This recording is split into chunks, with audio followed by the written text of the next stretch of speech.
Hey, what's up guys? Got some time today to put it into the MK3 Jetta. Let's get some work done. Alright guys, so the first thing I want to do is remove the axle. So what you would do is remove this nut right here, which is a 30mm nut. Then we have 6 8mm 12-point bolts that holds the axle into the transmission here. So you remove those. And lastly, we have three 13mm bolts that holds the ball joint onto the control arm. When we remove those, it'll help us pull this out to be able to pull out the axle. So let me show you what they look like. So that's the 30mm nut.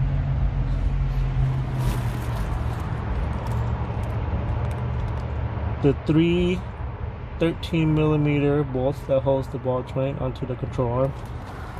And then we have 6 of those 8mm 12-point bolts that holds the axle into the transmission.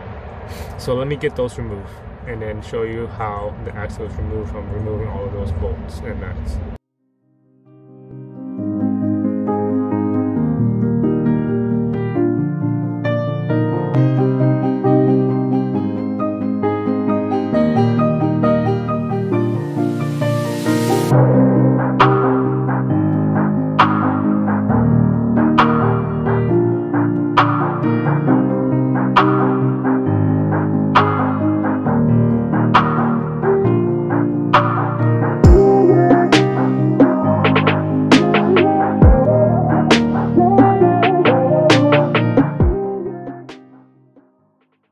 Alright, so the axle is out. See here? So 6 of these 8mm 12-point bolts, the big 30mm nut, and the 3 13mm bolts will allow you to take out the driver's side axle. So before I put the new axle in, I want to replace the sway bar and the control arm. Okay, now that I have the axle out of the way, I want to remove and replace the control arm. So what you would do is, first you would need to remove the front sway bar end links, the driver's side and the passenger side, so it allows you to move the sway bar up. Remove this, I think this is a 19mm bolt, and then we have another one, an 18mm bolt that holds the control arm in. We'll show you where that's at.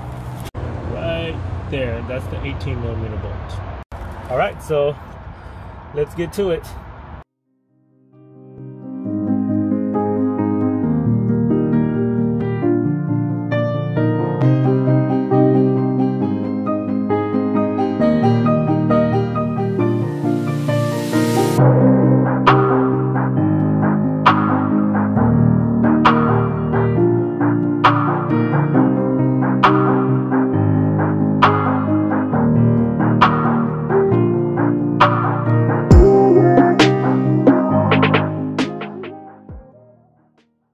Okay, so got those bolts out, and of course remember that the control arms also has the ball joint, 3 13mm bolts that hold the ball joint into the control arm.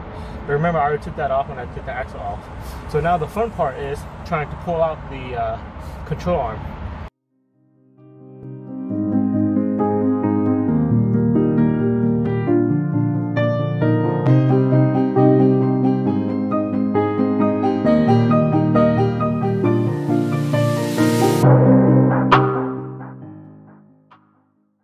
Alright guys, after some crazy fight with this control arm, finally got it out.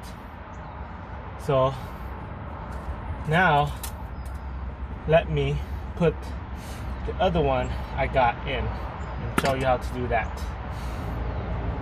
The other one I actually got it from Pick and Pull, and also had poly bushing, so I'm gonna just leave those in there and should be good to go. Alright guys, so before I replace the control arm, I want to replace the front sway bar because it's also bent. So to do that, you will have to drop the subframe. So there are a couple of bolts that you need to take all the way out. be able to take the sway bar out. So the first one here, I believe is 18 millimeter. We have one on each side, and then we have another bolt here and another one here. Exact same spot for the passenger side. We should be able to drop the subframe a little bit, and then basically for the front sway bar, we're just gonna, this part is gonna go down, pull it down a little bit and slide it out like that. So let me get to those bolts and then start showing you how it's gonna come out.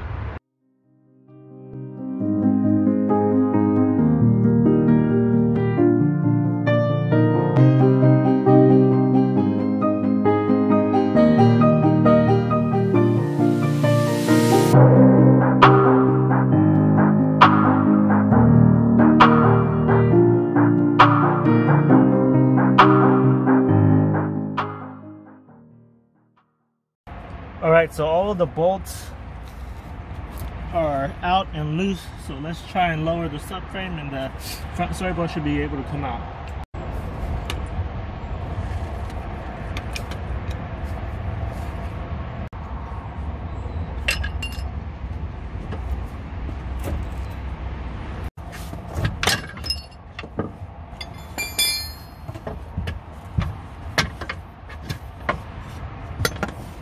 Alright guys, the front sway bar is out.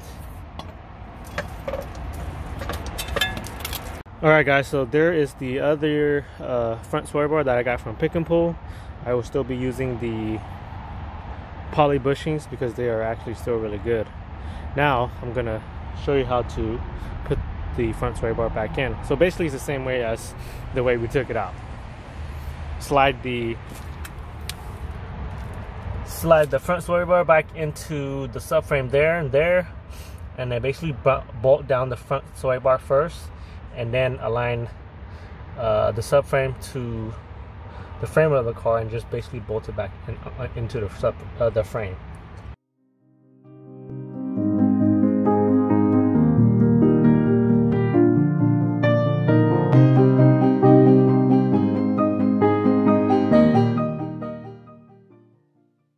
Finally got it in. One of the most annoying part was basically putting a bracket over the sway bar bushing right over here because of the clearance. So you see the bushings there, and then the front bracket, the bracket that wraps around the bushing to lock down the front sway bar onto the subframe. That was the most annoying part. That is how you install the front sway bar on a Mark III Volkswagen. Alright guys, now that the front sway bar is in, let's go ahead and continue and put the driver's side control arm in. So basically I got this one from Pick and Pull, and luckily this one still have the poly bushings just like my other one, and the bushings are actually still in good condition. So I'm gonna just use it like as it is here. So first thing you want to do first is try and push in this side into this slot, and then this one into this slot. And of course one bolt that bolts it down here, and one bolt that bolts it down here. So let's try and attempt that.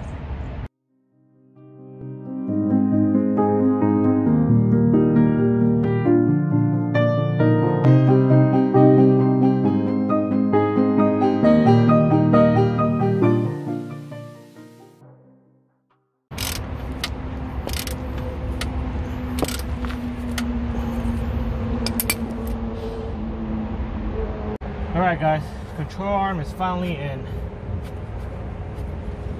So that is how you install the front control arm on a Mark III Volkswagen. Alright guys, that's enough for me today. Got the front sway bar in and the control arm in. Next thing is the CV axle. Also noticed that the inner tie rod was bent, so I'm gonna replace that too. So I will end the video here.